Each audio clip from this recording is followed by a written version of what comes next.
இலக்கிய வழி முன்னெடுத்திருக்கின்ற இணையவழி உரையாடல் அரங்கிலே இன்று நாங்கள் நூல்கள் தொடர்பாக பேசிக் கொண்டிருக்கிறோம். அந்த வகையிலே இன்றைய தினம் பாவனார் ரகுவரன் அவர்கள் எழுதிய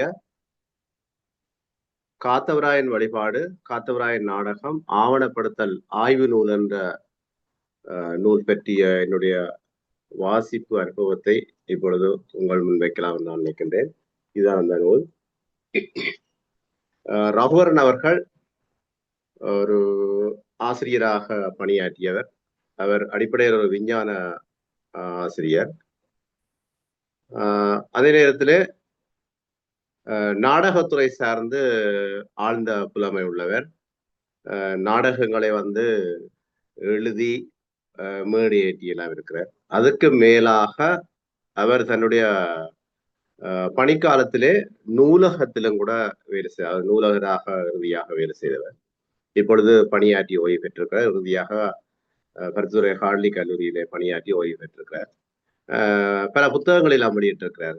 கூடுதலாக அவருடைய நாடக பிரதிகள் மற்றும் மரபுரிமை சார்ந்த விடயங்கள், அந்த பிரேசங்கள் சார்ந்த பெரியவர்கள் நல்ல ஆளுமைகளை ஆவணப்படுத்துதல், ஒரு வித்தியாசமான நூல் ஒன்று சூழலியல் சார்ந்து கண்டற்காடுகள், இவ்வாறாக பல நூல்களை எல்லாம் வெளியிட்டிருக்க.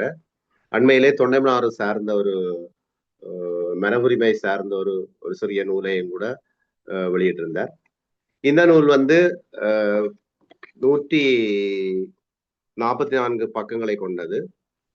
ஜீவநதி பதிப்பகம் இதை வெளியிட்டிருக்கிறது. இந்த நூலிலே காத்தவராயன் வழிபாடு, காத்தவராயன் நாடகம் என்று கூறப்பட்டிருந்தாலும் கூட அடிப்படையில இந்த நூல் ஒரு 3 பெரும் பிரிவுகளாக வகைப்படுத்தப்படுவதை முதலில் சொல்லியாக வேண்டும்.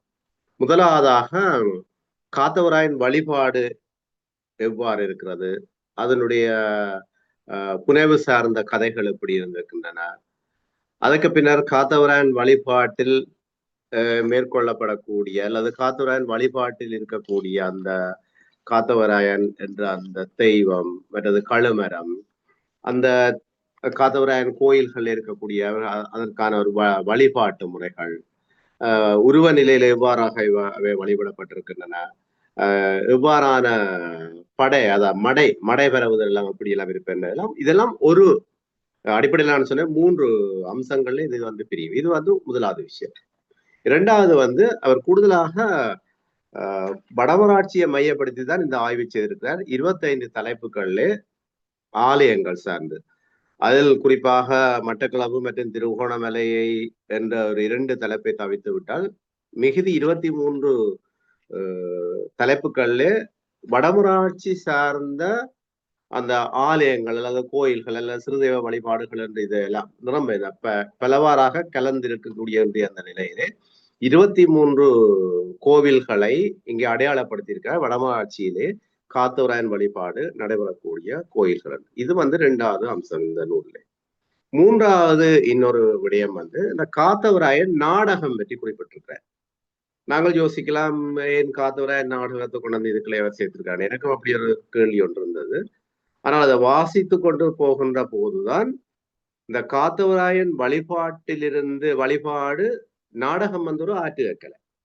அது ஒரு தனி ஆற்றுகலையாக இருந்தாலும் கூட இந்த காத்தவராயன் நாடகம் இன்னமும் காத்தவராயன் வழிபாட்டோடு இணைந்த வகையில்தான் மேற்கொள்ளப்படுகிறது என்பதற்கு அந்த நாடகத்துக்குரிய அந்த தொடக்கங்கள், அந்த நாடகத்தை நடத்துபவர்கள் அல்ல நடிப்பவர்கள் செய்யக்கூடிய இதோட தொடர்புடைய விஷயங்களை இந்த வழிபாட்டோடு சேர்த்து இணைத்து பார்க்கிறேன். அந்த வகையில இந்த 3 தனித்தனி பிரிவுகளாக இந்த நூல் தனித்தனியாக இங்கே சேர்த்து ஒரு முழுமையான ஒரு ஆவணப்படுத்தல் நூலாக வந்திருக்கின்றது. உண்மையில இது ஒரு மரபுரிமை சார்ந்த விடயங்களை நாங்கள் ஆவணப்படுத்துதல் என்ற வகையிலே கூட இது அமைந்திருக்கலாம். இல்லை, நான் ஓரளவு மேலோட்டமாக, அதாவது உள்ளே இறங்கி விரிவாக பேசுவதற்கு அந்த நேரம் அல்லது இந்த உரையாடல் அதுக்கு இடம் கொடுக்காது. ஆனாலும் இங்கே இருக்கக்கூடிய பார்வையாளர்கள் அல்லது எங்களுடைய இலக்கிய வழி நண்பர்களுக்காக இந்த நூலுடைய பெருமட்டமான அந்த வரைவு எவ்வாறு இருக்கின்றது என்பதை கூறி சென்றால் இந்த நூலை தேடி படிப்பதற்கு ஒரு விருப்பம் அல்லது ஒரு ஈடுபாடு ஒன்று ஏற்படும் என்று நான் நினைக்கிறேன். அந்த வகையிலே வடமராட்சியை அடிப்படையாக கொண்ட இந்த காத்தவராயன் வரலாறு இது சார்ந்த இந்த விடயங்களை ஆவணப்படுத்துதல் என்பதில் முதலாவது அம்சமாக என்ன செய்யறான்னு சொன்னா, இந்த காத்தவராயன் என்பவர் யார்? நாங்க சங்க இலக்கியத்துக்குள்ள போய் நாங்க பார்த்தோம்னா கூட அங்க கூட இதுக்குரிய ஆதாரங்கள் இருக்குன்னு சொன்னா, ஆரம்பத்துல எங்களுடைய வழிபாடுகள் எல்லாம் வீர வழிபாடாக தான் இருக்கு. நடுகள் வழிபாடுன்னு சொல்லி அதை நாங்கள் பார்ப்போம்.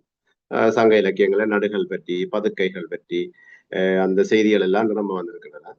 அந்த தொகுப்பு நூல்களா இருக்கக்கூடிய புறநானூறு, நற்றிணை இவ்வாறான தொகுப்பில் முற்பகுதி அதை பற்றி அரசு ஒரு சிறப்பான ஒரு ஆய்வு ஒன்று செய்திருக்கிறார். அந்த 8 தொகை 10 பாட்டு நூல்களிலே தொகுப்பு முயற்சியில், அதாவது தொகுப்பு என்ற வகையிலே, அதாவது இந்த அதை 2-3 விதமாக பிரிக்கின்ற போது இந்த நம்பிக்கைகள், வழிபாடு, பலியிடல், நடுகள் வழிபாடு, வேலன் பொறியாட்டு இது எல்லாத்தையும் அடிப்படையா வச்சுக்கொண்டு இந்த 18 தொகுப்புகள்ல எந்த தொகுப்பு முதல் வந்திருக்கலாம் என்பதை பற்றி அவர் ஒரு விரிவான ஒரு ஆய்வு ஒன்று செய்திருக்கிறார். அந்த ஆய்வுல தான் இந்த நடுகள் வழிபாடு பற்றி சொல்லுகின்ற போது, இந்த நடுகள் தெய்வங்களாக நாங்கள் சொல்லப்படுவீர்களா முன்னர் எங்கள் இந்த குலங்கள், அதாவது இந்த குலக்குழு வாழ்க்கை தானே, அந்த குலங்களுடைய தலைவர்களாக இருந்தவர்கள்லாம் பின்னர் பிற்காலத்திலே அவர்கள்லாம் அவர்கள் தெய்வங்களாக்கப்பட்டார்கள் என்றது அதுல சொல்லப்படும். அந்த வகையில இன்றைக்கு நாங்கள் அண்ணமாரன் சொல்லி கதைக்கிறோம், பெரியவர் என்று கதைப்போம். மற்றது இந்தியாவில நிரம்ப கிராமிய தெய்வங்கள் இன்னும் நிரம்ப இருக்குது, ஐயனார் என்று சொல்றோம். இந்த வகையிலே இந்த காத்தவராயன் என்பது உண்மையாக இருந்த ஒருவர் என்பதற்கு ஒரு புனைவு கதை ஒன்று இங்க சொல்லப்படுது.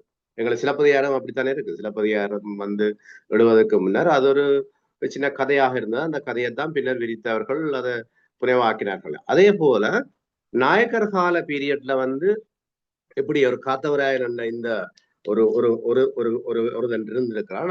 அவன் ஒரு பிராமண பெண்ணை, அவன் பறை இசைக்கின்ற ஒரு சமூகத்தை சேர்ந்தவர் என்றும், அவன் ஒரு பிராமண பெண்ணை விரும்பி இருந்தான் என்றும், பின்னர் திருமணம் செய்தான் என்றும். ஆனால் அந்த மேலே ஆக்கப்பட்ட அந்த சமூகத்துல என்ன செய்யணும் என்று சொன்னால், அப்படி விருப்பப்பட்ட அந்த காத்தவராயனை அந்த காலத்து அந்த முறைமை, ஏன்னா காத்தவராயனுடைய தந்தையார் அந்த காலத்து அரசுல அவர் அங்கே ஒரு அந்த ஊர்காவல் ஒரு பணியை செய்து கொண்டிருந்த ஒருவர். ஆகவே மிக இறுக்கமாக இருந்த அந்த அரசு என்ன செய்ய சொன்னால் தண்டனை கொடுக்கல கழுமரம் ஏற்றி தான் அந்த தண்டனை கொடுப்படுது. அப்ப கழுவில ஏற்றி தான் அவன் கொலை செய்யப்படுகிறான்னு சொல்லி இது ஒரு புனைவா இருக்குது.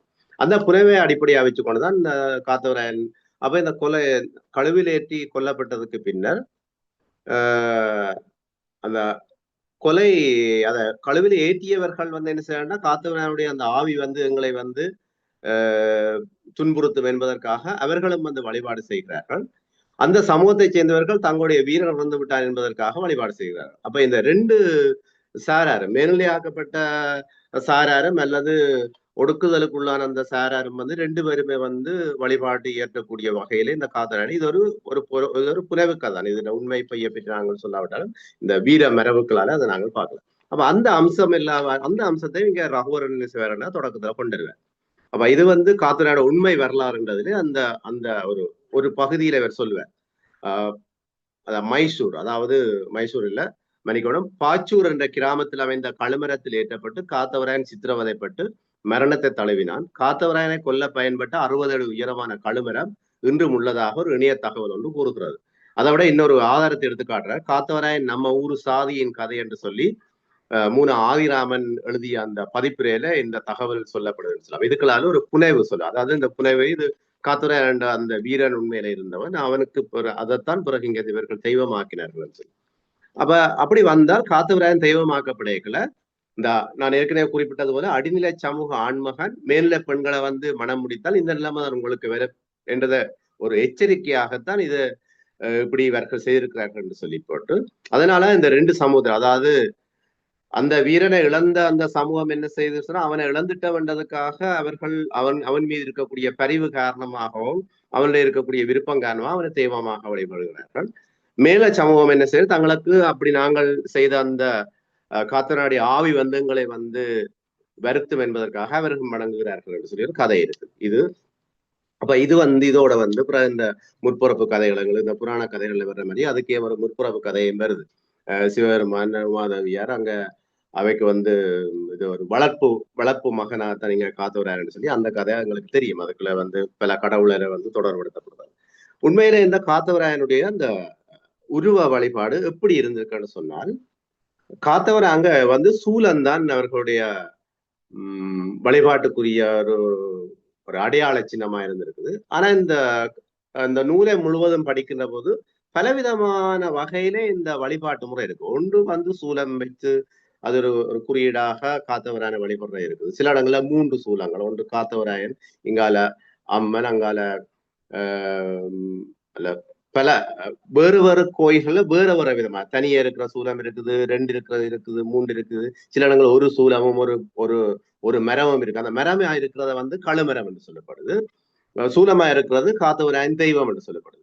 சில இடங்கள்ல பார்த்தால் கழுமரத்துக்கு வந்து மச்சப்படையல் படைக்கப்படுது, சூலத்துக்கு வந்து சைவம், அதாவது சைவ படையல் இருக்கு. அப்படியெல்லாம் இந்த 15 ஆலயங்களை இவர் வந்து ஒரு ஒரு என்ன செய்யலாம், ஒரு ஃபீல்ட் ஒர்க்கா செய்துதான் இந்த தொகுப்பை கொண்டு வந்து சேர்த்திருக்கிறார். அப்ப இதுல வந்து காத்தவராயன் வழிபாட்டில் உருவ நிலைப்படுத்துவதை பற்றி இங்க சொல்லப்படைக்க கல், கழுமரம், சூலம், பொல்லு, அதான் கொட்டனன் நாங்க சொல்லுவோம் பேச்சு வழக்கில், விக்கிரகம், மரம், குடம்.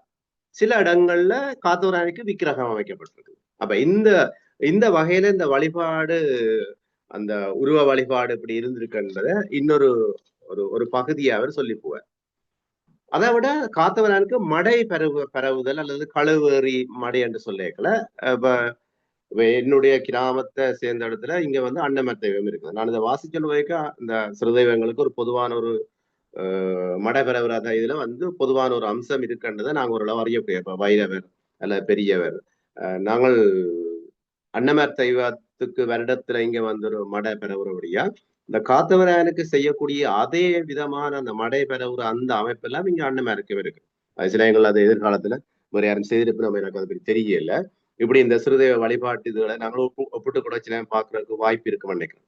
அப்ப இந்த மடை பறவைக்கு என்ன செய்யணும் என்று சொன்னால் அவர் சொல்லுவார், 3 விதமா இதை பாகுபடுத்துவார், வகைப்படுத்துவார்.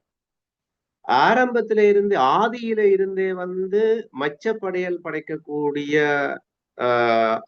இந்த காத்தவராயன் தெய்வங்கள், காத்தவராய கோயில்கள் இருந்திருக்கின்றன என்பது ஒரு விஷயம். 2வது எழுதுவர், இன்னும் சில இடங்கள்ல ஆதியில இருந்தே மரக்கறி, அதாவது இந்த சைவம் சார்ந்த அந்த வகையில பழங்களை மற்றது மரக்கறி இதுல வந்து படைக்கிற தன்மை இருக்குது. 3வது இன்னொரு பகுப்பு ஒன்று செய்வார். ஆவியில மச்சத்தை படைச்சவர்கள் பிறகு பிற்காலத்துல வந்து அதை வந்து சைவமா மாத்தி இருக்கிறார்கள். இப்ப சங்கிலியின் வரலாறு அல்லது சங்கிலியின் ஆட்சி காலம் பற்றி என்னுடைய நண்பர் இவ்வளவு பல்கலைக்கழகத்தில் இருக்க யாழ்ப்பாண சத்தியன் என்று சொல்லி அவர் வந்து ஹிஸ்டரி ஸ்பெஷல் செய்வார். அந்த டைம்ல ஒரு ரிசர்ச் ஒன்று செய்யறதுக்காக அப்ப நாங்க மாணவராக கேட்கல தொண்டமாட்டுக்கு வந்திருந்தார். அப்ப இந்த நல்லூர் இதோட ஆலயத்தோட தொடர்பு எங்களுக்கு வீரமாளியம்மனை பற்றி எங்களுக்கு தெரியும். வீரமாளியம்மன் நல்லூர்ல மாதிரி வீரமாளியம்மன் இருக்கு, தொண்டைமாட்டில் ஒரு வீரமாளியம்மன் இருக்கு. அப்ப அந்த ஐயாவோட நாங்கள் போய் கதை கேட்க அந்த ஐயா எங்களுக்கு சொன்னார், இந்த வீரமாகாளியம் வந்து ஆரம்பத்துல வந்து மச்சப்படையெல்லாம் நாங்க படைச்சது, ஒரு கட்டத்துல வந்து இது காய்மடை என்று சொன்னார். காய்மடையா பிறகு அது மாறிட்டுன்னு சொன்னார். அந்த மாறினண்டையில எனக்கு அதுல அவ்வளவு உடன்பாடு இல்லை. பிறகு மாற்றினார்கள் என்னைக்கு. அப்படி பல இடங்கள்ல எல்லாம் இருக்குதுப்பா. மச்சத்தை படைச்சிட்டு பிறகு அதை மரக்கறிக்கு அதாவது ஒரு சைவ முறைக்கு மாற்றுற முறை. ஆகவே இவர் இந்த ஆய்வு செய்த இந்த 15-25 வரையான ஆலயங்களுக்கு இந்த 3 பகுப்பையும் செய்கிறார். அப்ப இந்த பகுப்பு கூடாக எவ்வகையான அந்த மடை பரவுதல் பொருட்களை வந்து இங்க வந்து இவர்கள் பயன்பட, அதாவது செய்திருக்கிறார்கள் என்பதெல்லாம் உங்களுக்கு தெரியும். அப்ப மச்சம் வந்து வரையக்குள்ள அதுக்குள்ள ஆடு, கோழி, மற்றது சுட்ட கோழி, மீன் கறி, அவிச்ச முட்டை, கருவாடுகள், இப்படி என்று இன்னொரு பகுதி போய்கொண்டது. வேற மரக்கறி என்றதுக்கு அதுக்கு இன்றைக்கு நாங்கள் அறியக்கூடியலாம் இருக்கும். அதுல குறிப்பாக வந்து பிட்டு வகைகளை பிரிச்சொல்லிக்க ஒரு 5-6 வகை பிட்டு அதிகமான இடங்கள்ல அப்படியே படைக்கப்பட்டிருக்கு. இப்ப அரிசி பிட்டு, ஒடியல் பிட்டு, குரக்கன் பிட்டு, அதுல வகைப்படுத்தி காட்டுறேன் என்னென்ன கோயில்கள்ல வந்து அரிசி பிட்டு, ஒடியல் பிட்டு, குறுக்கன் பிட்டு, பருத்துத்துறை கோட்டுவாசல் அம்மன் கோயில உளுத்தம் பிட்டோட மற்ற 2 பிட்டு இப்படின்னு சொல்லி அதுல வாக்கிக்க நான் ஒரு பகுப்பாய்வு செய்யக்க அரிசி பிட்டு, ஒடியல் பிட்டு, குரக்கன் பிட்டு, உளுத்தம் பிட்டு, தினப்பிட்டு, இருங்கு பிட்டு, சாம பிட்டுன்னு சொல்லி இவ்வளவு விட்டு வந்து படைக்கப்பட்டிருக்கு. அப்ப இவ்வாறாக இந்த மடை பெறவுற அந்த முறை வந்து இங்க இருந்திருக்குது இந்த காத்தவராயனுக்கு. அது எல்லாத்தையும் ஒரு பக்கத்துல சொல்லுவேன். இதுல இன்னொரு விஷயம் சொல்ல வேண்டியது, இந்த மச்சம் படைக்கிற அந்த ஆலயங்கள்ல குடிபானங்கள், அதாவது குறிப்பாக வந்து கள் சாராயம் வந்து படைக்கப்பட்டிருக்குது. ஒரு இடத்த சொல்றார், இது அதாவது இந்த இன்றைக்கு அது தடை செய்யப்பட்டிருக்கு, கஞ்சா ரொட்டிய கூட படைச்சிருக்கிறார்கள் என்று சொல்லப்படுது. அண்ணமாருக்கு வந்து நான் என்னோட கண்ணால இந்த அந்த மடபெறவரா நேரத்துல நான் அவதானிச்சிருக்கேன். அங்க வந்து கள்ளு சாராயம் வைப்பினம், சுருட்டு வைப்பினம். ஏன்னா இந்த இவர்கள் இந்த இந்த இந்த இதை செய்யக்கூடிய இந்த சந்ததிகள மூதாதையர் வந்து என்னென்ன பெற்றை வந்து அவர்கள் எடுத்திருந்தார்களோ அந்த அது எல்லாத்தையும் அவங்க வந்து படைக்கிற அந்த தன்மையெல்லாம் இருந்திருக்கு. மற்றது சில ஆலயங்கள்ல வந்து நேர்த்திக்காக கொண்டு வந்து அதை நேர்ந்து விட்டுட்டு இன்றைக்கெல்லாம் அது பலியிடுறது எல்லாம் குறைஞ்சிருக்குது. அப்ப ஒரு ஒரு முறைக்காக இப்படி செய்யறதுன்றதுக்காக அந்த ஆடு அல்லது கோழியை கொண்டு வந்து நேர்ந்து விட்டுட்டு அதை பிறகு அதை யாரோ ஒரு ஆலயத்துல வாங்கிட்டு அந்த காசை வந்து ஆலயத்துக்கு கொடுக்குற அந்த தன்மையெல்லாம் இருக்கு. அப்ப இதுக்கு நிரம்ப விடயங்களை எல்லாம் வந்து ரகுவரன் அவர்கள் இதுல வந்து சொல்லி கொண்டு போவார். இந்த ஆலயங்கள் எல்லாம் அடிப்படையாக அவர் வந்து எழுதிக்க தனித்தனியாக ஒவ்வொரு ஆலயங்களும் தனித்தனியாக இருக்கு. இப்ப ஒரு குறிப்பா ஒரு ஆலயத்தை அவர் எழுதுவாரா இருந்தா, இங்க அல்வாயில இருக்கக்கூடிய வெடிக்காத்தான் என்று சொல்லக்கூடிய என்னுடைய பிரதேசத்தில் இருக்கக்கூடிய ஒரு ஆலயம். அந்த ஆலயத்தை பற்றி அவர் எழுதியிருக்க, அல்வாய் அருள்மிகு வரசித்தி விநாயகர் உடனுரை காத்தவராய தேவஸ்தானம் என்று சொல்லியிருக்க, இந்த ஆலயத்தில் இருக்கக்கூடிய அந்த கடவுளர் என்னென்ன கடவுளை வச்சிருக்கிறோம், அங்கே இருக்கக்கூடிய படையல் முறைகள் எப்படி இருக்குது, அங்கே இருக்கக்கூடிய வருஷ படையல் எப்படி இருக்கு, சில இடங்கள்ல அலங்கார திருவிழாக்கள் செய்யணும். இவ்வாறு எல்லாத்தையும் பகுப்பாய்வு செய்து தனித்தனியாக அவற்றையெல்லாம் இங்க கொண்டு வந்திருக்கிறார்.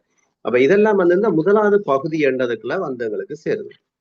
அப்ப இப்படி வரைக்கல காத்தவராயன் வந்து மடை, மற்றது கழுவறி மரம் வந்து மிக முக்கியம். அதிகமான ஆலயங்கள்ல இந்த கழுவறி மரம் வந்து இருக்கிறத காட்டினோம். நான் வடமராட்சி கிழக்கில ஓரிடத்துல வந்து ஒரு வெண்கலத்தால செய்யப்பட்ட கழுவறி மரத்தை கூட அங்க வந்தவர்கள் அமைச்சிருக்கிறார்கள் என்றெல்லாம் சொல்லப்படுது. அப்ப இது வந்து ஒரு விஷயம். இதுல வந்து இந்த சிறுதெய்வ வழிபாடும் காத்தவராயர் வழிபாடும் வந்து இன்னொரு தனி பகுதி என்று போட்டிருப்பார். அதுக்குள்ள வந்து இந்த காத்தவராயனோடு சேர்த்து ஏனைய சிறுதெய்வங்கள் எவ்வாறு அந்த கோயில்கள்ல வந்து வைத்து வணங்கப்படுகின்ற அந்த முறைகள் அவை எல்லாவற்றையும் நீங்க சொல்லுவார். இதுக்குள்ள இந்த மேல்நிலையாக்கப்பட்ட சமூகத்தினர் என்று சொல்லி சில செய்திகள் இதுக்குள்ள வந்து சேருது. அது வந்து பல 2-3 விடயங்கள் இதுக்குள்ள வந்து தொடர்புறதை நாங்க காணலாம். ஒரு இடத்த பார்த்தோம்னு சொன்னா, அந்த மேல்நிலை சமூகத்துல என்ன செய்யணும்னு சொன்னால், தங்களுடைய அந்த முறைக்காக கஞ்சி காய்ச்சி அந்த காலத்துல பெட்டியில வச்சு அவர்கள் இங்கே அனுப்புவார்கள் என்று சொல்லியும், ஆனா அவர்கள் அந்த கோயிலுக்கு வரமாட்டார்கள் என்று சொல்லப்படுது. அதுக்கு அவர் வேற ஒரு காரணம் எல்லாம் சொல்லுவார், என்னென்ன காரணங்களா இருக்கும். மற்ற இந்த சூலம் பொல்லு அந்த கிட்டத்தட்ட 350 வருஷங்களுக்கு முற்பட்ட வரலாறு கூட இதுக்குள்ள வரையக்கல. கிறிஸ்தவ மத பின்னணியில வந்து சில இடங்கள் இந்த ஆலயங்கள் இந்த வழிபாடுகளுக்கு தடை இருக்கிற நேரத்துல இந்த பொல்லு வந்து தெரியாது, சுமார் தடி போல இருந்திருக்கும். ஆகவே அந்த சூலத்தை வந்து சில இடங்கள்ல தட்டி சிலுவை மாதிரி வச்சுட்டு போயிடுவான், மற்ற இடங்கள்ல சூலத்தை மற்ற மாதிரி மாத்திடுவான். அப்ப அவன் பாக்குறவனா இது எங்களோட இயேசுநாதன் இவர்கள் கும்புறான்னு விட்டுட்டு போயிடும். அதே மாதிரி பொல்லு தண்டவாடல இருக்கு. அப்ப இப்படியெல்லாம் அந்த பல விஷயங்கள் அதெல்லாம் நிரம்ப தகவல்களை எல்லாம் கொண்டு வந்ததுக்கெல்லாம் சேர்த்திருக்கு. அதை ஒரு ஒழுங்குபடுத்தி கொண்டு வரையக்குள்ள அவர் தனித்தனியாக கொண்டு வந்திருக்கு. ஆனா அத சில இடங்கள்ல இப்ப வேற மாதிரியும் கூட இதை நாங்கள் பார்க்கலாம். அதை அவர் தன்னால முடிந்த அளவுக்கு இது எல்லாத்தையும் தேடி எல்லாவற்றையும் இதுக்கு வந்து ஒரு ஒட்டுமொத்தமா தொகுத்திருக்கிறார். இல்ல 2வது அம்சம் என்னன்னு சொன்னால் இந்த ஆலயங்களை பற்றி சொல்றது. அதுதான் மிக முக்கியம். என்னன்னு சொன்னா, நான் ஏற்கனவே குறிப்பிட்டது போல 25 தலைப்புகள்ல 23 தனித்தனி ஆலயங்களை பற்றி இங்க வந்து சொல்லிக் கொண்டு போறேன். சொல்லிக் கொண்டு போய்க்கல அந்த ஆலயங்கள்ல இருக்கக்கூடிய குறிப்பாக வந்து விசேஷமா நாங்கள் சொல்ல வேண்டிய விஷயங்கள். இப்ப அல்வாய் வரசித்தி நான் எல்லாத்தையும் இங்க சொல்ல முடியாது, சில இந்த எடுத்துக்காட்டுக்கு சிலவற்றை இங்க சொல்ல நினைக்கிறேன். அல்வாய் வரசித்தி விநாயகர் உடனுரை காத்தவராய தேவஸ்தானம் என்று சொல்லப்படுது. இந்த ஆலயம் பற்றி இந்த உருவாக்கம் எப்படி வந்துருச்சுன்னா, இந்த அல்வாய்க்கு பக்கத்தில் இருக்கக்கூடிய மிக பெரிய கோயிலா இருக்கக்கூடிய அல்வாய் முத்துமாரியம்மன் கோயில், அங்கேயும் கூட ஒரு காத்தவராயர் இருக்குது. அந்த முத்துமாரியம்மன் கோயில்ல இருக்கக்கூடிய காத்தவராயன் வழிபாட்டால தூண்டப்பட்டு அது அந்த காலத்திலே இருந்த அந்த தலைமுறையில என்ன செய்யணும்னு சொன்னா, சூலங்களில் உருவேற்றிய காத்தவராயனையும் பணிக்கரையும் ஒதிய மரம் ஒன்றென்று நிறுவி வணங்க தொடங்கினார்கள். அதுக்கு பிறகு காலப்போக்கில் விளக்குகள் வச்சு பிறகு ஏனைய தெய்வங்களையும் வந்து உருவேற்றி அப்படி வைக்கிற அந்த நிலைமையெல்லாம் இங்க இருந்திருக்குது. அது வந்து வெடிக்காத்தான்னு சொல்றேன்னு சொன்னால் ஒரு நேர்த்தி ஒன்றை நாங்கள் வச்சோம்னு சொன்னா அந்த நேர்த்தி நிறைவேறிச்சோம்னு சொன்னா உடனே அந்த நேர்த்தி வச்சவர்கள் போய் ஒரு வெடி கொளுத்துவார்கள். அதை நாங்கள் அதுக்கு வெடிக்காத இப்படி பல கோயில்களுக்கு வந்து பலவிதமான ஒரு இன்னும் என்னென்ன சிறப்புகள் இருக்கோ அந்த சிறப்புகளை இங்க சொல்லப்படுது. சைவ இது இந்த இந்த இந்த ஆலயத்துல வந்து சைவ படையலாக பிட்டு வைக்கப்படுது. பிறகு பிற்காலத்துல வந்து என்னன்னு சொன்னா இது வந்து மாற்றமடை. இது வந்து இப்ப தனியா காத்தான் கோயில்களா இருக்கக்கூடிய கோயில்கள் மிக குறைவாத்தான் இருக்கு. அதிகமான கோயில்கள் வந்து பின்னர் பெரிந்தவங்களையும் கொண்டு வந்து உள்ள சேர்த்துட்டு பிறகு காத்தாலயம் வந்து வைக்கின்ற அந்த நிலைமை ஒன்று இருந்திருக்கு. அப்படி வரைக்கல விநாயகரோட வந்து காத்தானை வைக்கிறது, அம்மனோட வந்து வைக்கிறது, சிவனோட வைக்கிறது, வைரவரோட வைக்கிறது, இவ்வாறாக வேறு வேறு விதமான அந்த தன்மைகள் எல்லாம் இங்க வந்து காணக்கூடியா இருக்கு. இப்ப நான் இப்ப இங்க குறிப்பிடுற இந்த கோயில்ல வந்து இறுதியாக வந்து கஜலட்சுமி, அம்மன், முருகன், நாகதம்பிரான், சண்டேஸ்வரர், மகாவிஷ்ணு இவ்வாறாக இந்த தெய்வங்களோடு சேர்ந்து காத்தவராயன் வச்சு வழிபடுற தன்மையெல்லாம் இருந்திருக்கு. இந்த தும்பள முத்துமாரியம்மன் கோவில்ல காத்தவராயன் வழிபாடு, தும்பளை கிழக்கு மூர்க்கம் மீனாட்சி அம்மன் கோயில் காத்தவராயன் வழிபாடு, இப்படி பரத்துரைக்கு இருக்கக்கூடிய அந்த கோயில் தும்பளை கிழக்கு எல்லை ஒழுங்கை உடல் அமைந்த முத்துமாரியம்மன் கோயில் காத்தவராயன் வழிபாடு, தும்பளை வடக்கு பத்திரகாளி அம்மன் அங்கே இருக்கக்கூடிய காத்தவராயன் வழிபாடு இவ்வாறெல்லாம் சொல்லப்படுது. நான் இந்த மேல்நிலையாக்கப்பட்ட சமூகத்தினர் வந்து இப்படி அவர்களும் வந்து பயத்துல வந்து வழங்கினார்கள். ஆனால் மிக தந்திரமாக சில வேலைகள் நடந்திருக்கு என்று சொன்னா சிறுதெய்வங்கள் எல்லாம் அதாவது ஒரு சமூகத்துல வந்து அடிநிலை சமூகங்களா இருக்கக்கூடிய அல்ல உழைக்கும் வர்க்கங்களுடைய தெய்வங்களாகத்தான் இந்த தெய்வங்கள் இருந்திருக்குது. ஆகவே அதான் உண்மையான எங்களுடைய வழிபாட்டு முறையே அதுதான். பிறகு சமஸ்கிருதமயமாக்கல்களால பிறகு நாங்கள் என்னென்ன எல்லாம் கொண்டு வந்தெல்லாம் இங்கே சேர்த்துட்டோம். இந்த புத்தகத்தை நாங்கள் வாசிக்க எவ்வளவு தூரத்துக்கு நாங்கள் எல்லாம் குழம்பி போயிருக்கிறோம்ன்றது இதுக்குள்ள மிக தெளிவாக தெரியுது. சொன்னா உண்மையாக நாங்கள் எங்களுடைய மரபு வழியான அந்த சமய வழிபாட்டை நாங்கள் பார்ப்போம். இப்ப இதுக்குள்ள நாங்கள் திருமுருக ஆற்றுப்படைக்க போனா கூட அதை வடிவாக கண்டுகொள்ளலாம். திருமுருக ஆற்றுப்படைக்க ஒரு இடத்துல வந்து அந்த மாற்றம் மிக அப்படி துல்லியமா வந்து காட்டுப்படுது. சமஸ்கிருதமயமாக்கல் வரைக்கும் இப்படி வந்து பிராமணர் வர்ணம்ன்றது அங்க சொல்லப்படுது. அதே மாதிரி பரிபாடலுக்கு நாங்கள் பார்க்கலாம். திருமுருக ஆற்றுப்படையில பாத்தீங்கன்னு சொன்னா அந்த வெட்டின அதாவது வெள்ளை அரிசியோட வந்து இந்த கோழி அதாவது அந்த இறைச்சி வகையில வந்து அந்த ரத்தம் எல்லாத்தையும் தெளிச்சுட்டு பூக்கள் எல்லாத்தையும் அள்ளி ஒரு பெண் தான் நாங்க வந்து பூசை செய்ய அப்படியே பூ எல்லாத்தையும் அள்ளி அங்கே எறிஞ்சிட்டு அவங்க இயல்பாக நாங்க வேலம்பரியாட்டு இதெல்லாம் நாங்கள் அறிஞ்ச விஷயங்கள்ல இப்படித்தான் எங்கட மடை பெறவுற முறை இருந்தது. ஆனா இன்றைக்கு எல்லாத்தையும் மாத்தியாச்சு, முழுக்கலே மாத்தியாச்சு. என்னன்னு சொன்னா இந்த ஒடுக்குதலுக்குள்ளான சமூகம் என்ன செய்யணும்னு சொன்னா நாங்கள் வந்து ஒடுக்கப்படுகிறோம். எங்களுடைய தெய்வம் வந்து சிறு தெய்வம், அங்க வந்து பெருந்தெய்வங்களாக வந்து அம்மன், சிவன், விஷ்ணு சொல்லி அந்த தெய்வங்களுக்கு எல்லாம் அவர்கள் செய்கிறத போல நாங்களும் செய்தால் என்ன என்ற ஒரு நிலைமையில இன்றைக்கு வந்து கண்ணையாருக்கே வந்து தேர் இழுக்கிற நிலைமை வந்துட்டு. கண்ணையார் வந்து ஒரு சிறு தெய்வம். வைரவருக்கு கூட நாங்கள் அலங்கார திருவிழான்னு சொல்லி திருவிழா செய்து எல்லாம் ஒவ்வொரு மற்ற மற்ற கொடிமரம் இருக்கக்கூடிய கோயில்களுக்கு செய்வதை போலவே வந்து செய்கின்ற இது வந்து இன்னொரு விதமான ஒரு மாற்றத்துக்காக எல்லாம் போயிட்டுன்னு சொல்லலாம். எல்லாத்தையும் நாங்கள் குழப்பியே போயிட்டோம், முழுக்கலையும் குழப்பிட்டோம். அப்ப அந்த வகையில வந்து அந்த நிலைமையில இருக்குது. வல்லோடுத்துறை அம்மன் கோயில் இருக்குது. வல்லோடுத்துறை அம்மன் கோயிலையும் வந்து இது இன்னொரு விதமான மாற்றத்துல வந்து அமைஞ்சிருக்கு இந்த காத்தவராயர் சுவாமி. அப்ப எப்படி வரையக்கல இந்த ஒரு விஷயம் இதை வேற அந்த மேல்நிலையாக்கப்பட்ட சமூகத்தினர் எப்படி இருக்காது ஒன்றரை இடங்களை வேற அதை எடுத்து காட்டுவார். மடைப்பூசையில் முக்கிய நிகழ்ச்சியாக பத்திரகாளி காத்தவராயன் கோயில்களுக்கு நீர்ச்சோறு கொண்டு வருதல் அமைந்திருந்தது. இந்த கோயில்களுக்காக சலவை தொழிலாளர் சமூகத்துக்கு அருகில் வசிக்கும் வேளாளர் கோவியர் சமூகத்தினரின் சுமார் 10 வீடுகளில் ஆக்கப்பட்ட நீர்ச்சோற்றை இச்சமூகத்து பெண்கள் சென்று எடுத்து வந்து கொடுப்பர். எமது ஊகத்தின்படி இந்த நீர்ச்சோறும் அயலில் உள்ள மேல்நிலையாக ஆக்கப்பட்ட சமூகத்தினரின் பங்களிப்பும் சில நூற்றாண்டுகளாக தொடர்ந்து வருவதை எடுத்து காட்டுகின்றது. ஆனால் அவர்கள் வந்து இந்த பூசையில கலந்து கொள்ள மாட்டார். ஆனா அவன் சாப்பாடு அவர் செய்த அந்த நீச்சோறு வரும். ஆனா அவர்கள் அதை வந்து துப்புரவாக செய்து கொடுக்கிறார்கள். அதை வந்து இந்த மற்ற சமூகத்தை சேர்ந்த அந்த பெண்கள் வந்து சுமந்து கொண்டு வருவார்கள் சொல்றேன். இது ஒரு வகையான ஒரு தந்திரமா தான் நான் நினைக்கிறேன். என்று சொன்னா இது வந்து இந்த சிறுதெய்வ வழிபாடு எல்லாம் இந்த ஒடுக்கப்பட்ட சாதியினருக்குரியது. அப்ப அந்த இடத்துல நாங்கள் ஒட்டாம கொஞ்சம் இருப்போம் என்று சொல்லி போட்டு பிறகு சொல்லுவார் இடத்துல அவர்கள் சில இடங்கள்ல அந்த பற்றைகளுக்குள்ள வந்து இவன் இந்த பொல்லு சூலத்தை மறைச்சு வச்சுட்டு மற்றவர்கள் இல்லாத நேரங்கள்ல வந்து தனியா வந்து கும்பிட்டு போறாக்களும் இருக்கு. ஒரு வகையான ஒரு பயம் ஒன்று இருந்திருக்குது.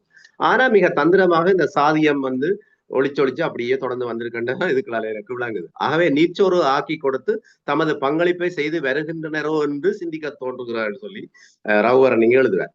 அப்ப எப்படி நிரம்ப சில வித்தியாசமான சில அம்சங்கள் இருக்கு. நாங்கள் சில விவாதிக்கக்கூடிய அம்சங்களும் கூட இந்த இடத்துல எல்லாம் இருக்குது. அப்ப இதுல இந்த இதை விட முக்கியமாக நான் என்னோட சொல்லக்கூடியது இந்த வராத்து பழைய காத்தவராயன் கோயில் இருக்கு. அவர் சொல்லுவார் வராத்து பழையில இருக்கக்கூடிய காத்தவராயன் தனி கோயிலா இருக்கு. அவர் அந்த 25 கோயில்களை ஆய்வு செய்கிறார். ஆய்வு செய்ய எல்லாத்துக்கும் வந்து ஏதோ ஒன்று இணைஞ்சுதான் இருந்திருக்கு. ஆனா வராத்து பழையில பார்த்தோம்னு சொன்னா மிக சாதாரணமாக ஒரு 3 சூலத்தை குத்தி சுத்தி வர எல்லா மரங்களுக்கு நடுவே அது இருக்குது. ஒரு சின்ன மாற்றம் செய்யணும். அந்த அந்த சூலம் போட்ட இடத்துல அந்த படத்தை அவர் போட்டிருக்கிற அந்த மாவிள் கல்லை வந்து பதிச்சு அதுல வந்து 3 சூலம் அதுக்கு ஒரு திருவாசியும் வச்சிருக்கணும். ஆனாலும் அது தனி கோயிலா இருக்குன்னு சொல்லுவேன். முக்கியமான விடயங்களுக்கு அனுமதி கேட்டால் இது ஒரு ஒரு முக்கியமான அம்சம் இருந்து இந்த சிலதுக்கு வந்து இந்த நம்பிக்கை தானே பள்ளி சொல்ல அவ வந்து எல்லாம் மடைய பரவிட்டு தாங்கள் நினைச்ச காரியம் அது நிறைவு பெறணும் என்று சொன்னால் எல்லா அதிகமான கோயில வேறு வேறு விதமான முறைகளை வச்சிருக்கலாம். அதோட அந்த பள்ளி சொல்லணும். பள்ளி சொன்னாத்தான் அவர்கள் அதை அனுமதி அனுப்பிட வேண்டும். இதை நான் இங்க ஏற்கனவே சொன்னோட தொடர்படுத்த போறேன். அண்ணமார் வழிபாட்டிலும் இந்த நிலைமை இருக்கு. நான் நேரே அவதானிச்சிருக்கிறேன். இந்த மடை பரவிட்டு அங்க சூலமும் பொல்லும் இருக்கும். ஒரு புறத்துல வந்து வாழைப்பழம் மற்றது இந்த பலாப்பழம் பூக்கள் பழங்கள் எல்லாவற்றையும் வந்து ஒரு பக்கம் படைச்சிருக்கிறோம். மாலை எல்லாம் வச்சு மோதம் எல்லாம் வச்சிருக்கிறோம். மற்ற பக்கத்துல வந்து இறைச்சி வகையோடு எல்லாம் சேர்த்து கலந்த இதெல்லாம் மடை பரவி போட்டு பூவெல்லாம் எல்லாம் ரெடியா இருக்கும். எல்லாருமே மேல பார்த்தோன்னு பள்ளி சொல்லணும். பள்ளி சொன்ன அப்புறம்தான் அந்த பூசையை தொடங்கும். அப்ப இந்த இந்த இந்த சிறு எப்படி இந்த வழிபாட்டு முறையில எல்லாம் ரொம்ப சின்ன சின்ன விஷயம் எல்லாம் இருக்குது நுட்பமா நாங்கள் பார்க்கிறோம். அப்ப இது வராத்துப்பட கோயில்ல நடக்கிற அம்சத்தை சொல்லுவேன். கற்கோவளம் கும்பி மணல் முத்துமாரி அம்மன்ல தான் அந்த உலோகத்தால ஆன ஒரு கழுமரம் வந்து அமைஞ்சிடும். அந்த கழுமரம் அவர்கள் தங்களுக்கு ஏற்றது ஒரு அளவு ஒரு ஒரு ஒரு சிம்பல் தானே குறியீடு தானே. அப்ப அது 2 அடியோ 3 அடியோ அப்படி இருக்கும். ஆனா உண்மையான புனைவன்படி காத்தவரான கழுவேற்றினது வந்து அது முன்னுக்கு சொல்லப்படுது 30 அடி சுச்சமோ ஏதோ ஒன்று சொல்லப்படுது. அப்படியா இருக்கணும் நினைக்கிறேன். அப்படியான களமரத்துல அவனை ஏற்றி கொலை செய்யப்படுதுன்னு சொல்லி அதாவது அவனுக்கு தண்டனை வழங்கப்படுதுன்னு சொல்லப்படுது. அதை விட மாதனை இப்படி பல இடங்கள் இருக்குது. இந்த வல்வடத்துறையில இருக்கக்கூடிய வல்வடத்துல அம்மன் கோயிலோட இருக்கக்கூடிய காத்தவராயன் ஒரு வித்தியாசம் நான் நினைக்கின்றேன். இப்ப பல மற்ற கோயில்களை விடவும் இன்னும் ஒரு வித்தியாசமான நிலைமைக்கு அது போய் இருக்குது. அதுக்கு காத்தவரானுக்கு இன்னும் கொஞ்சம் கூட முக்கியத்துவம் கொடுத்தாங்க. அந்த பூசை செய்யற எல்லாமே இருக்குது. அங்க வந்து முத்துமாரி பிள்ளையார் முருகன் என்பவருடன் காத்தவராய சுவாமியும் 3ஆம் திருவிழாவிலிருந்து வீதியை விளம்புறார். அந்த வருடாந்த திருவிழா இருக்குதான். அந்த திருவிழா நேரங்கள்ல காத்தவராயன் சுவாமியும் அங்க மற்ற தெய்வங்களோட சேர்ந்து வருவார். கோயில் திருவிழா தொடங்குறதுக்கு முன்னமே வந்து அந்த காத்தவராயன் சுவாமி அந்த ஊரெல்லாம் கொண்டு போய் அவர்கள் வர்ற அந்த நிலைமை எல்லாம் அதெல்லாம் சொல்லப்படுது. மற்றது அங்க வந்து அது மச்சப்படையால தான் அது அங்கே இருந்திருக்கு. இதெல்லாம் வந்து இந்த 2வது அம்சத்துல நான் ரொம்ப விஷயத்த விட்டுட்டு போறேன். ஒருக்கா நீங்க தேடி எல்லாம் ஒருக்கா வாசிச்சு பார்க்கலாம். வந்து அப்படி இந்த 25 வகைப்பாட்டுகளையும் அந்த தனித்தனியாக அவர் சொல்றார். இந்த காத்தவராய நாடகத்தை பற்றி அவர் சொல்லுகின்ற போது இது காத்தவராய நாடகம் எங்களுக்கு வந்து ஏற்கனவே நாங்கள் அதை பற்றி அறிஞ்சிருக்கிறோம். நான் ஒரே ஒரு உதாரணத்தை உங்களுக்கு சொல்லலாம். இதை சரியா இந்த அமைப்பை புரிஞ்சு கொள்றதுக்கு மன்னாரில் இருக்கக்கூடிய எஸ்.ஏ. உதயன் வந்து ஒரு ஒரு நாவல் எழுதியிருக்கிறார். வாசாப்பு என்ற ஒரு நாவல் எழுதியிருக்கார். அந்த வாசாப்பு நாவல் என்ன விஷயம் என்று சொன்னா அதாவது ஒரு நாடகம் வாசாப்பு அந்த நாடகத்துக்கு ஆரம்பத்துல எடுக்கிற அந்த அடுக்கணியத்துல இருந்து நாடகம் முடிகிற வரையான அதை ஒரு புனைவா கொண்டு வந்திருக்கிறார். கிட்டத்தட்ட ஒரு நாடகத்துல என்னென்ன இருக்குமோ அந்த விஷயம் இல்லாத இந்த காத்தவராய நாடகத்தை மையப்படுத்தி இங்க வந்து ரகுவரன் எழுதுறார். இது வந்து ஒரு வகையில தனியா பார்த்தா இது வந்து தனியா ஒரு கலை ஒரு காத்தவராய கலை வடிவம் என்று சொல்லி அதை தனியா கொண்டே சேர்க்கலாம். ஆனா அவர் ஏன் இதுக்கு கொண்டு வர்றாருன்னு சொன்னா இந்த காத்தவராயன் நாடகமாக அது இருந்தாலும் கூட அது என்ன நடக்குதுன்னு சொன்னால் இந்த வழிபாட்டு மரபிலிருந்து மாறையில அவர்கள் காத்தவராயன் நாடகத்தை மேடியேற்றவர்களே சும்மா அது ஒரு கலைச்சேற்பாடு என்று மேடையேற்றுறது என்பதற்கும் அப்பால் அவர்களுடைய ஒரு நேர்த்தியா இருக்கு. இப்ப நான் இருக்கக்கூடிய என்னுடைய கிராமத்தில் இருக்கக்கூடிய அல்வாய் சாமணந்திர பிள்ளையாருண்டா இந்த ஆலயத்துல வந்து வருடாந்தம் வந்து இங்க வந்து சிவராத்திரிக்கு ஒரு முழு நாள் இரவு நாடகம் விழாக்கள் எல்லாம் நடக்கும். அதுல காத்தவராயன் மற்றது இசை நாடகம் எல்லாம் இருக்கும். அதுல அந்த காத்தவராயன் அவைகள் எல்லாம் வந்து நேர்த்திக்காக செய்யற மாதிரி தான் இங்க இருக்கு. நேர்த்தி போட்டு அந்த நேர்த்திக்காக அவர்கள் நடிப்பாங்க. அந்த தன்மை இங்க இருக்குது. அப்ப நேர்த்திக்காக செய்யக்கல அவர்கள் அந்த நாடகங்களை அரங்கேற்றி வருகிறார்கள். நாடக பாத்திரங்களை தெரிவு செய்யறது, நாடகத்துடைய படிமுறைகள், நாடக பிரதியின் அந்த காலம், பிறகு நாடகத்தை தொடங்குறதுக்கு முன்னம் அவர்கள் வந்து பூசை செய்யற அந்த முறைகள், மற்றது மிக அழகா அடிக்கிற அந்த காட்சி திரைகள். இப்ப நாங்களே சின்ன பிள்ளைகளை கேட்க நாடகம் போடைக்க அந்த ஒவ்வொரு ஒவ்வொரு ஸ்கிரீனும் இழுக்க பார்த்துக்கணும். ரோடு வருது, அங்க கதிரடக்கு அரண்மனை வருது, காடு வருதுன்னு பார்ப்போம். ஆனா இங்க வேற அதை ஒழுங்குமுறைப்படுத்திக்காரு. அதை சொல்லி வேற அந்த காலத்து இந்த பேச்சு வழக்குல வர்ற மாதிரி ரோட் சீன், காட்சி திரைகள் வேற, ரோட் சீன், மாளிகை சீன், வெட்டு மாளிகை சீன், நந்தவன சீன், காடு காடு காட்டு சீன், காடு வர்ற அந்த சீன், வெட்டுக்காடு சீன், நாகலோக சீன். அப்ப ஒவ்வொரு சீனும் என்னென்னத்துக்கு வருது, அதுக்குரிய அந்த பின்புலங்கள் எல்லாம் சொல்லிக்கணும். அப்ப இந்த நாடக பிரதி எழுதுறதுல இருந்து, நாடக நடிகர்களை தெரிவு செய்யறதுல இருந்து, அதுக்குரிய அந்த நேர்த்தி கடனை செய்யறதுல இருந்து, இப்ப இந்த நாடகத்தை மேடையேற்றுறது, ஒவ்வொரு நாளும் வந்து நாடகத்தை நடிக்கிறதுக்கு முன்னம் அவர்கள் வந்து ஒரு வணக்கத்தை செய்து போட்டு தான் நாடகத்தையே நடிக்கிறார்கள். அதோட வந்து தொடர்படுத்துறபடியா தான் அவர் சொல்றார், ஒரே நேரத்தில் சடங்கு தன்மைகளையும் நாடக கலை வடிவ தன்மைகளையும் வெளிப்படுத்தி சடங்கு நாடகம் என்பவற்றுக்கு இடைப்பட்ட நிலையில் இது காணப்படுகிறபடியால இவர் இதை கொண்டு வந்திருக்கலாம் சேர்த்துக்க. அப்ப இவ்வாறாக ரகுவரன் மிக ஒரு அருமையான ஒரு வேலையை இந்த புத்தகம் இதை செய்திருக்கிறான்னு சொன்னா, இன்றைக்கு வந்து அருகி போயிருக்கக்கூடிய சிறுதெய்வ வழிபாடு, எங்களுடைய மரபு வழியான அந்த எங்களுடைய மூதாதையர் வழிவந்த அந்த சிறுதெய்வ வழிபாட்டு முறைகள் எல்லாம் இன்றைக்கு வந்து எவ்வளவு தூரத்துக்கெல்லாம் மாற்றம் அடைஞ்சிருக்குது. அந்த மாற்றத்தை நாங்கள் வந்து இங்க வந்து அவதானிக்கலாம் இந்த நூல். அதே நேரத்துல ஒரு கொஞ்சம் ஒரு ஒரு ஒரு ஒரு சிறு பகுதி என்றாலும் இன்றைக்கும் எச்சமா இருக்கு என்பதையும் இந்த நூலை நாங்கள் படிக்கல எங்களுக்கு புரிஞ்சு கொள்ளக்கூடியா இருக்கு. உண்மையில இன்றைக்கு அது எல்லாமே கொஞ்சம் கொஞ்சம் மாற்றமா இருந்தாலும் கூட நாங்கள் தொடர்ந்து நாங்கள் சிறுதெய்வ வழிபாட்டை பேண வேண்டும் என்பதைத்தான் இந்த நூல் வந்து எங்களுக்கு எடுத்துக்காட்டுவதா இருக்கு. அந்த வகையிலே காத்துராயன் வழிபாடு, காத்துராயன் நாடகம் என்ற இந்த ஆவணப்படுத்தல் நூல் ஒரு ஒரு கிராமிய வழிபாட்டு முறைகளை நாங்கள் அறிந்து கொள்வதற்கும், எங்களுடைய சமூகத்தினர் இவ்வாறான வகையில தங்களுடைய அந்த வழிபாட்டு முறைகளை கொண்டு வந்திருக்கிறார்கள். இன்றைக்கு சமஸ்கிருதமயம் ஆக்கலுக்கூடாக, பிராமணிய செல்வாக்குகளுக்கூடாகவும் ஒரு போலித்தனமான அந்த ஒரு பகட்டு நிலைமைகளாலே இன்றைக்கு எல்லாமே வந்து குழம்பி போயிருக்கக்கூடிய நிலைமை இருக்கிறது. ஆக இவற்றை நாங்கள் இனி எப்படித்தான் மீட்டெடுக்க போறோம் என்றது எங்களுக்கு தெரியல. ஆனால் இருக்கக்கூடியவற்றை என்றாலும் நாங்கள் தக்க வைப்பதற்கு இவ்வாறான முயற்சிகள் தேவை என்பதை கூறிக்கொண்டு வாய்ப்புக்கு நன்றி கூறிவிடுகிறேன். நன்றி, வணக்கம்.